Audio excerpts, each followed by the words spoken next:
Assalamu alaikum wa rahmatullahi wa barakatuhu, dear children. We have now finished the story of Battle of Badr. How do you think life would be like in Mecca and Medina after Badr? Let's peep into the scenes here, shall we? So it's life in the Arabian land after Badr today. In Mecca, all the Meccan pagans were extremely angry as to how the Muslims of Medina had fought and killed so many important Meccan leaders. It was like every family of Mecca had lost some family member. Their leader, Abu Sufyan, kept thinking of taking a revenge from these Muslims at the first opportunity. So he started thinking of preparing his army. Now let's look into Medina. Let's see how things were going on here and how many groups of people lived here. The Muslims of Medina to start with. The Muslims of Medina were thankful and grateful to Allah subhanahu wa ta'ala for blessing them with victory at Badr. During Prophet sallallahu alaihi wasallam's absence, his loving daughter Ruqayya radiyallahu anha, who had been very sick, passed away. Her husband Usman radiyallahu anhu had stayed back upon the Prophet sallallahu alaihi wasallam saying so to take care of her. But as Allah subhanahu wa ta'ala willed, she passed away. And this was very sad for everyone. The second group was the group of the pagans who had not yet thought about Islam. They started thinking now about Islam and becoming Muslims and joining the Muslim group as they were becoming important people in this region, and they also liked their ways anyway.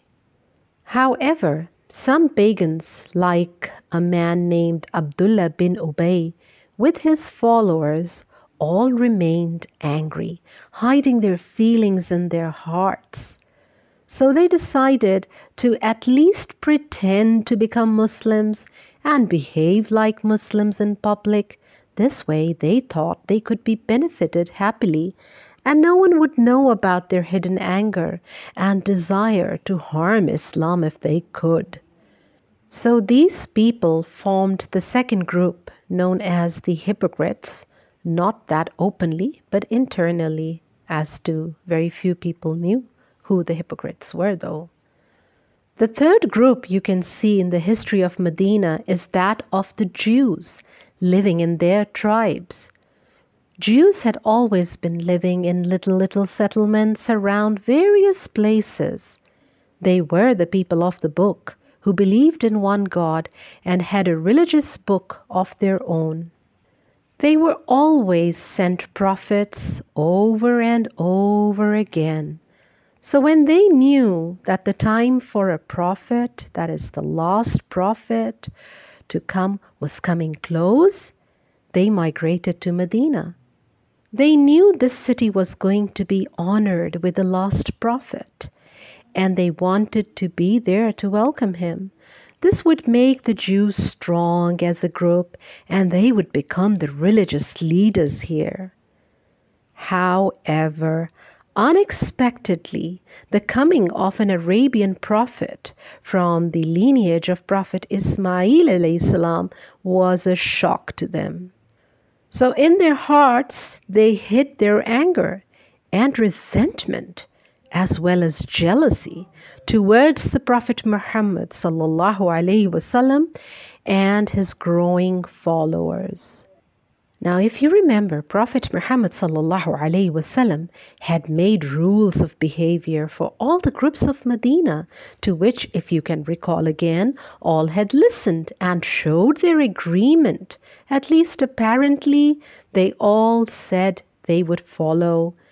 Inwardly, since their intentions in the heart were not good, their hostile behavior could be seen every now and then, though it was just being ignored. Some events are known.